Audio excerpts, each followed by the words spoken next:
इस हंगामे और मस्ती भरे एपिसोड में अंजलि मंत्री को करेगी चैलेंज। वहीं पर गणेश जी जाकर खड़े हो जाएंगे गिन्नी की तरफ। इस धमाकेदार episode advocate Anjali Awasthi serial की फुल अपडेट जानने के लिए आप हमारे चैनल अरब एक्सप्लेन को सब्सक्राइब जरूर कर लें। वीडियो को लाइक शेयर कमेंट करें एंड हाइप का बटन जरूर दबा दे। तो चलिए फटाफट से स्टार्टिंग करते हैं। आज के एपिसोड की शुरुआत में अंजलि अपने पापा से कहती है, पापा दीदी ने मुझे मारने की कोशिश की है। वहीं पर गणेश अवस्थी कहते हैं, वो तुम्हारी बहन है, तुम्हें कैसे मार सकती है। एसीपी सर सबको वहां से जाने के लिए कहते हैं, मगर गणेश अवस्थी कहते हैं, एसीपी मैं भी एडवोकेट हूँ, अपनी बेटी की तरफ से मैं केस लड़ूंगा। गणेश अवस्थी अपनी बेटी की चालबाजियों को नहीं समझ पाता। वो इमोशनल हो जाता है और गिन्नी को हौसला देता है और कहता है कि तू फिक्र मत कर, मैं तुम्हें यहाँ से बाहर छुड़वाऊंगा। मेरी 2 बेटियां हैं, जितना मैं अंजलि से प्यार करता हूँ उतना ही मैं तुमसे करता हूँ। राघव सिंह गणेश जी से कहता है, तू समझ क्यों नहीं रहा, ये कोई छोटा मोटा क्राइम नहीं है जो तू इसे फाइन देकर छुड़वा देगा। इसने तेरी छोटी बेटी को मारने की कोशिश की है, मगर दोनों बेटियों के प्यार में बंधा। गणेश कहता है तो इसकी बहन।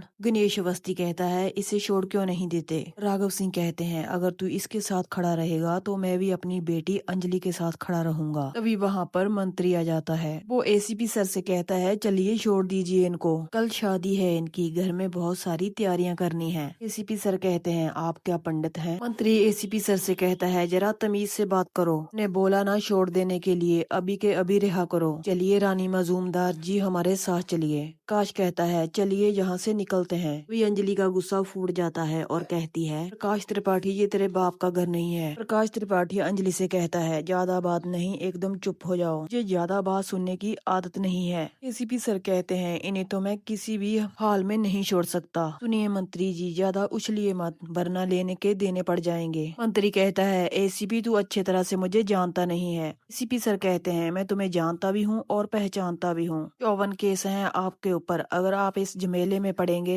55वां केस भी आपके ऊपर दायर हो जाएगा। मंत्री भड़क जाता है और एसीपी सर का गिरेबान पकड़ लेता है। एसीपी सर कहते हैं, हाथ हटाइए, वरना सरकार का दिया हुआ रिवॉल्वर होता है हमारे पास, जहीं का जहीं शूट कर दूंगा। एसीपी के गिरेबान पर हाथ डाला है आपने, इसे हमला करना कहते हैं, इसीलिए कह रहा हूँ हाथ हटा। तभी मंत्री लाइन पर आ जाता है। वो कहता है, जिस हाथ से तेरा कॉलर पकड़ा था वही हाथ जोड़कर कहता हूँ छोड़ दे इन्हें। तभी अंजलि कहती है, नहीं नहीं, ये तो शुरुआत है, लिका के दहन के साथ ही पूरे शहर की गंदगी जलकर राख हो जाएगी। मंत्री कहता है, तेरे कहने का मतलब क्या है। अंजलि कहती है, मेरे कहने का मतलब है होली के बाद ही तेरे सभी अड्डों पर रेड पड़ने वाली है, जहाँ जहाँ से लड़कियों के चालान का गंदा धंधा करते हैं ना आप। मंत्री कहता है, अंजलि तू सिर्फ एडवोकेट है, एक पॉलिटिशियन नहीं है। अंजलि शेरनी की तरह दहाड़ती है और कहती है, मंत्री तू नहीं आप बोल, तमीज से बात कर तू मंत्री। मंत्री कहता है, तू हमको तू कहकर बुलाएगी। अंजलि कहती है, हाँ बोल रही हूँ, अगर मैंने तुम्हें दिन में तारे नहीं दिखा दिए, मेरा नाम भी एडवोकेट अंजलि अवस्थी नहीं है। प्रकाश त्रिपाठी कहता है, तू बहुत ज्यादा बक रही है, तुझे पता नहीं मैं क्या कर सकता हूँ। अभी वहाँ पर दीपिका आ जाती है और कहती है, कुछ नहीं कर सकता तू, सब पता है मुझे तुम्हारे ग्रोह के बारे में, मैं ही तो हूँ वो गवाह। नाबालग लड़कियों से लेकर बालक लड़कियों तक तुमने सर्वनाश किया है, किसी को भी नहीं छोड़ा तुम लोगों ने। प्रकाश त्रिपाठी ये सुनकर आग बबूला हो जाता है। वो दीपिका पर हाथ उठाता है। राघव सिंह राजपूत उसका हाथ रोकते हैं और जोरदार चाटा टिका देते हैं और कहते हैं, नारियों का सम्मान करना सीखो। प्रकाश कहता है, ए राघव सिंह राजपूत, 900 चूहे खाकर बिल्ली हज को चली, पहले तू अपना बैकग्राउंड चेक कर ले। एसीपी सर प्रकाश को रोकते हैं और कहते हैं, ज्यादा बात नहीं। मंत्री को कहते हैं, जाइए यहाँ से। मंत्री कहता है, 1 मिनट। वो अंजलि से कहता है, तू एक एडवोकेट है, पॉलिटिशियन नहीं है, तू आगे आगे देख होता है क्या। एक एडवोकेट के लिए इतना सब कुछ फेस करना पॉसिबल नहीं है। अंजलि उनको कहती है, आप मुझे चैलेंज कर रहे हैं। मंत्री कहता है, हाँ हम तुम्हें चैलेंज कर रहे हैं। राघव सिंह मंत्री से कहते हैं, शायद तुम्हें पता नहीं इस राघव सिंह राजपूत और अंजलि अवस्थी की इस दिल्ली में हैसियत क्या है। मंत्री कहता है, अरे छोड़िए, सब बिकता है, बस खरीदार सही चाहिए, अगर जरूरत पड़े तो हम जस्टेड भी खरीद लेते हैं, हम सरकार चलाते हैं, पूरा देश चलाते हैं, हम तुम्हारे जैसे मामूली सी एडवोकेट नहीं है हम। अंजलि मंत्री को बंगारती है और कहती है, तेरे अगेंस्ट खड़ी हो जाऊंगी मैं। गणेश अवस्थी अंजलि से कहते हैं, क्या तू पागल हो गई है। अंजलि कहती है, नहीं, इसने मुझे चैलेंज किया है। अंजलि कहती है, तुम्हें तो मैं कभी नहीं छोड़ूंगी, कान खोलकर सुन ले धर्मराज। मंत्री कहता है, तो फिर तू देख मंत्री क्या कर सकता है। अंजलि कहती है, तेरे जो जी में आए तू कर। मंत्री कहता है, तू एक बार फिर से सोच ले। अंजलि कहती है सोचता तो वो है जो कंफ्यूज रहता है, मैंने तो डिसाइड कर लिया है, मैं आऊंगी इस पॉलिटिक्स में और पूरी पब्लिक मेरे साथ रहेगी। मंत्री कहता है हमारे साथ चैम्बर रहेगा और गोलियां रहेंगी। अंजलि कहती है वो भी मैं देख लूंगी।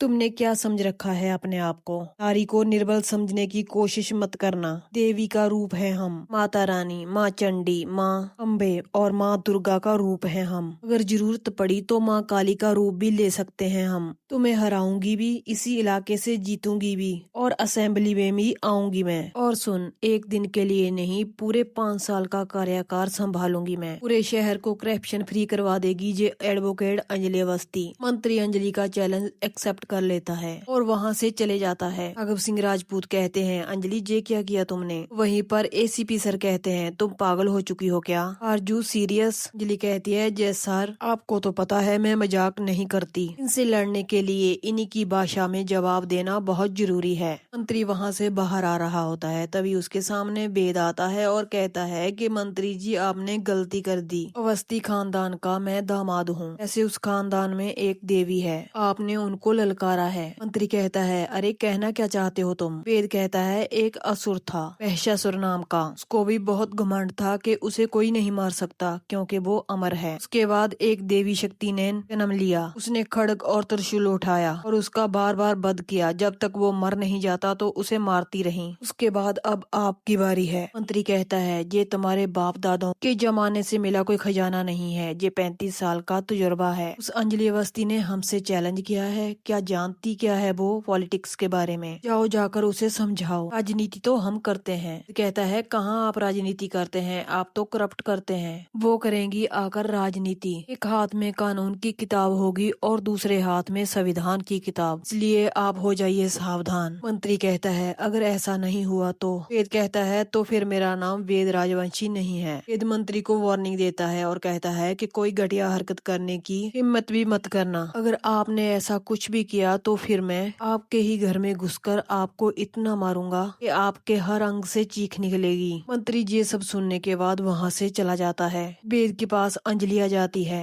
वेद अंजलि को कहता है आप जैसे सच्चे पॉलिटिक्स की जरूरत है, क्योंकि आप जैसे पढ़े लिखे लोग जब इस देश में पॉलिटिक्स करेंगे तो फिर इस देश से दुर्नीति खत्म हो जाएगी। और आपको मुझसे वादा करना होगा कि आप जनता की अदालत में खड़े होकर कसम खाएंगी कि आप ही जीतेंगी। अंजलि कहती है हाँ मैं जीतूंगी और वो भी हर हाल में। इतने बड़े हंगामे के बाद सब लोग होली सेलिब्रेशन करते हैं। होली के बाद फिर होने वाला है बड़ा युद्ध। कल के एपिसोड में आप देखेंगे गणेश अवस्थी होली में ही नीचे गिर जाते हैं, उनको हार्ट अटैक आता है। इस एपिसोड की अपडेट जानने के लिए आप हमारे चैनल सर्व एक्सप्लेन को सब्सक्राइब जरूर कर लें, वीडियो को लाइक शेयर कमेंट करें। मिलते हैं ऐसे ही नेक्स्ट एपिसोड की अपडेट के साथ।